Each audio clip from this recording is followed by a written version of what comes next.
வணக்கம் மக்களே. வங்கி கணக்கு வைத்திருக்கும் அனைவருக்கும் ஒரு அதிரடியான அறிவிப்பு தான் வெளியாயிருக்கு. ஸோ இவங்கெல்லாம் பார்த்தீங்கன்னா அபராதம் கட்ட வேண்டிய சூழ்நிலை இருக்குது அப்படின்ற மாதிரி ஒரு அறிவிப்பு தான். இதை பற்றின முழு விவரங்களையும் தெரிஞ்சுக்க வீடியோ கொஞ்சம் கூட ஸ்கிப் பண்ணாமல் கடைசி வரைக்கும் முழுமையாக பாருங்கள். அப்போ தான் இதோட முழு விவரங்களையும் உங்களால் தெரிஞ்சுக்க முடியும். இதுதான் முதன்முறையாக நம்ம வீடியோ பார்க்குறீங்கன்னா மறக்காம நம்ம சேனலை சப்ஸ்கிரைப் பண்ணிவிட்டு அந்த லைக் பட்டனை தட்டி விட்டுருங்க. வாங்க வீடியோக்குள்ளே போகலாம். சேமிப்பு கணக்குகளில் ரொக்க பரிவர்த்தனைகளுக்கான வரம்புகள் மற்றும் விதிமுறைகள் குறித்து பொதுமக்கள் தெரிந்து கொள்வது அவசியம். மேலும் இந்த வரம்புகளை மீறினால் ஏற்படும் விளைவுகள் என்னென்ன என்பதை பார்க்கலாம். சேமிப்பு கணக்கில் பணத்தை வைத்திருப்பதற்கான வரம்புகள் அல்லது ஒரு நாளில் அனுமதிக்கப்பட்ட பண பரிவர்த்தனைகள் எவ்வளவு என்று நீங்கள் எப்போதாவது யோசித்திருக்கிறீர்களா? வரி விதிகளின்படி ஏப்ரல் 1 முதல் மார்ச் 31 வரையிலான ஒரு நிதியாண்டில் சேமிப்பு கணக்கில் மொத்த ரொக்க வைப்பு அல்லது திரும்ப பெறுதல் ரூபாய் 10 லட்சத்திற்கு மிகாமல் இருக்க வேண்டும். கூடுதலாக வருமான வரி சட்டத்தின் பிரிவு 269 ST ஒரு நபரை கட்டுப்படுத்துகிறது. ஒரே நாளில் ஒரு பரிவர்த்தனை அல்லது ஒரே நிகழ்வின் பல பரிவர்த்தனைகளில் மற்றொரு நபரிடமிருந்து ரூபாய் 2 லட்சம் அல்லது அதற்கு மேற்பட்ட பணத்தை பெறுவது இந்த வரம்பை மீறினால் ஆய்வு மற்றும் அபராதம் விதிக்கப்படும். ஒரு நிதியாண்டில் உங்கள் சேமிப்பு கணக்கில் ரொக்க பரிவர்த்தனைகள் ரூபாய் 10 லட்சத்தை தாண்டினால் என்ன நடக்கும்?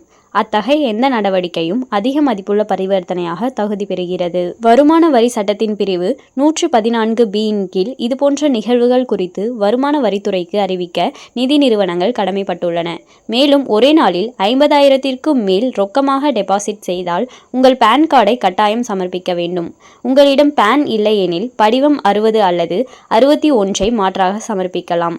அதிக மதிப்புள்ள பரிவர்த்தனைகள் பல கணக்குகளில் பரவியிருந்தாலும் அவற்றை கண்காணித்து வருமான வரித்துறைக்கு வங்கிகள் புகாரளிக்க வேண்டும். கணக்கு வைத்திருப்பவராக அனைத்து பண பரிவர்த்தனைகளும் முறையானவை மற்றும் ஆவணப்படுத்தப்பட்டவை என்பதை நீங்கள் உறுதி செய்ய வேண்டும்.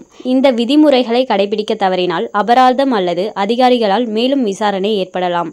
அதிக மதிப்புள்ள பரிவர்த்தனைகள் தொடர்பாக வருமான வரித்துறையிடம் இருந்து நோட்டீஸ் வரும் பட்சத்தில் நிதி ஆதாரத்திற்கான போதுமான ஆதாரத்தை நீங்கள் அளிக்க வேண்டும். ஏற்றுக்கொள்ளக்கூடிய ஆவணங்களில் வங்கி அறிக்கைகள், முதலீட்டு பதிவுகள் மற்றும் பரம்பரை தொடர்பான ஆவணங்கள் ஆகியவை அடங்கும்.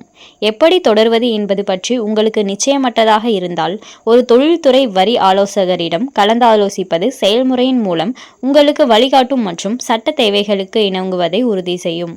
இந்த வழிகாட்டுதல்களை புரிந்து கொள்வதன் மூலம் தனிநபர்கள் தங்கள் நிதி நடவடிக்கைகளை பொறுப்புடன் நிர்வகிக்கலாம். மேலும் நீங்கள் வருமான வரி அதிகாரிகளுடன் தேவையற்ற சட்ட சிக்கல்களை தவிர்க்கலாம். ஸோ யாரெல்லாம் சேமிப்பு கணக்கு வச்சிருக்கீங்களோ அவங்களுக்கெல்லாம் கட்டாயமாக இந்த விஷயம் தெரிஞ்சிருக்கணும். இல்லைனா உங்களுக்கு அபராதம் தான் விதிப்பாங்க.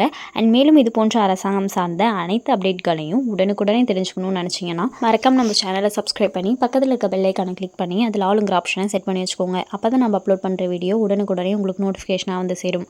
அது மட்டும் இல்லாமல் அந்த லைக் பட்டனை தட்டி விட்டுருங்க. தேங்க்ஸ் ஃபார் வாட்சிங்.